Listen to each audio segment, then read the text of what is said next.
Halo semuanya, bertemu lagi dengan saya Dr. Sandra Lango, spesialis penyakit dalam konsultan rheumatologi dari Siloam Hospital Lipo Village. Pada video sebelumnya, Anda sudah mendengarkan tentang gejala dan diagnosis Sjogren Syndrome. Pada video yang kedua ini, saya akan membahas tentang penanganan Sjogren Syndrome. Penanganan Sjogren Syndrome dilakukan secara multidisiplin, artinya melibatkan banyak dokter. Di antaranya dokter spesialis penyakit dalam, dokter spesialis penyakit dalam konsultan rheumatologi, dokter mata, dokter mulut, dan dokter yang lain tergantung keterlibatan organ yang terjadi pada Anda. Penanganan Sjogren Syndrome ini bisa berbeda-beda antara orang yang satu dengan orang yang lain, tergantung dari berat ringannya kondisi Anda dan juga organ apa yang terlibat. Penanganan Sjogren terbagi atas dua, penanganan lokal, maksudnya lokal karena gejala Sjogren paling sering pada mata dan mulut, maka ada terapi langsung ke daerah mata atau mulut Anda. Misalnya, pada saat kondisi mata Anda kering, Anda bisa diberikan tetes mata yang mengandung air mata buatan atau tetes mata khusus yang bersifat antiinflamasi, misalnya yang mengandung siklosporin.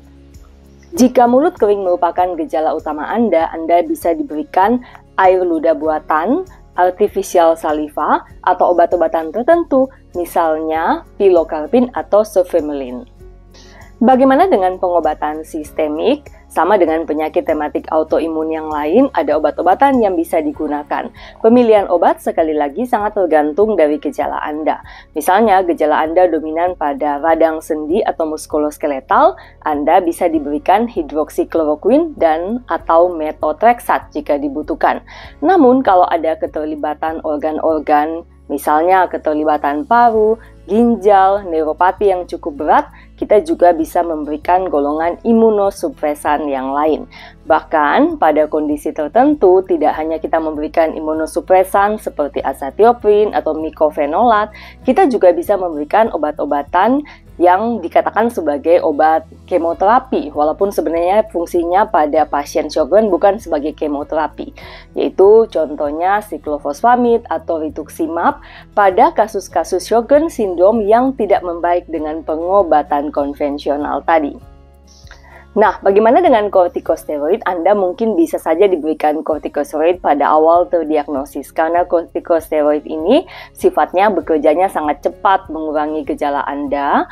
Namun, setelah kondisi Anda membaik, biasanya kortikosteroid dapat diturunkan secara bertahap dan bahkan dihentikan kalau Anda cukup stabil, dan nanti Anda bisa hanya menggunakan DMARD saja atau obat-obatan yang lain. Yang sering ditanyakan oleh pasien Sjogren, suplemen apa yang saya bisa konsumsi? Ada banyak suplemen yang memiliki banyak manfaat untuk pasien Sjogren. Misalnya kalau ada anemia defisiensi besi, tentunya Anda akan diberikan tablet besi. Suplemen kalsium ini juga penting, terutama buat Anda yang kecukupan kalsium dari makanannya tidak memenuhi kebutuhan harian Anda. Atau Anda yang sedang menggunakan kortikosteroid, kita bisa memberikan suplemen kalsium. Bagaimana dengan vitamin D? Semua kita sudah tahu manfaat vitamin D untuk tubuh kita, untuk menyeimbangkan sistem imun, membantu kestabilan pasien autoimun, mencegah osteoporosis, kekuatan otot, mencegah infeksi, dan berbagai manfaat vitamin D yang lain. Vitamin D bisa diberikan pada Anda, dan jika memungkinkan kita bisa cek dulu kadarnya di dalam darah Anda, agar dosis yang dikonsumsi itu lebih tepat.